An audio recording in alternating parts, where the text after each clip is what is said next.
Alors, pour l'exercice 17 de l'hygrométrie pour lecture d'un abac, on va utiliser le diagramme psychométrique de l'air humide. Donc c'est celui-ci où vous avez beaucoup d'informations. Il va falloir réussir simplement à lire l'information correspondante.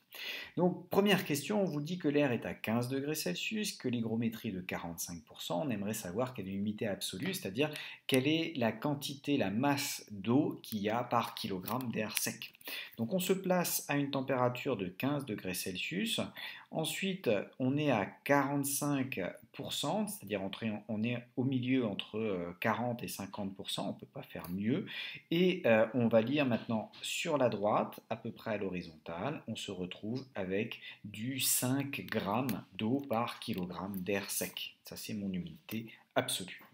Si maintenant l'air est à 12 degrés Celsius avec une hygrométrie de 50%, donc à 12 degrés Celsius, c'est ici, avec une hygrométrie de 50%, c'est-à-dire ici, j'ai une humidité absolue qui est de 4,5, 4,4 grammes par kilogramme.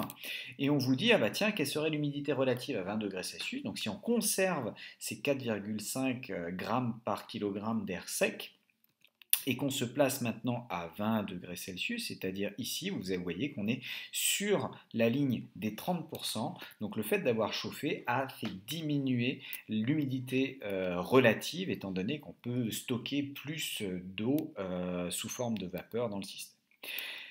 Dernière question, on se place à 19 degrés Celsius avec une humidité relative de 60%. Donc 19 degrés Celsius c'est ici, 60% c'est là. On a donc une humidité absolue de 8,5 grammes par kilogramme d'air sec à peu près. Que se passe-t-il lorsqu'on refroidit et qu'on descend à 5 degrés Celsius? 5 degrés Celsius c'est là.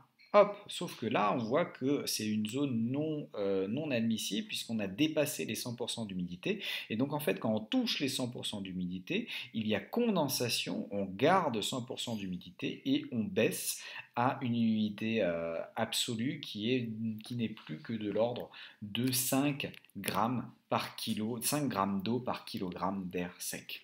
Voilà comment on peut utiliser l'abac hygrométrique pour l'air humide.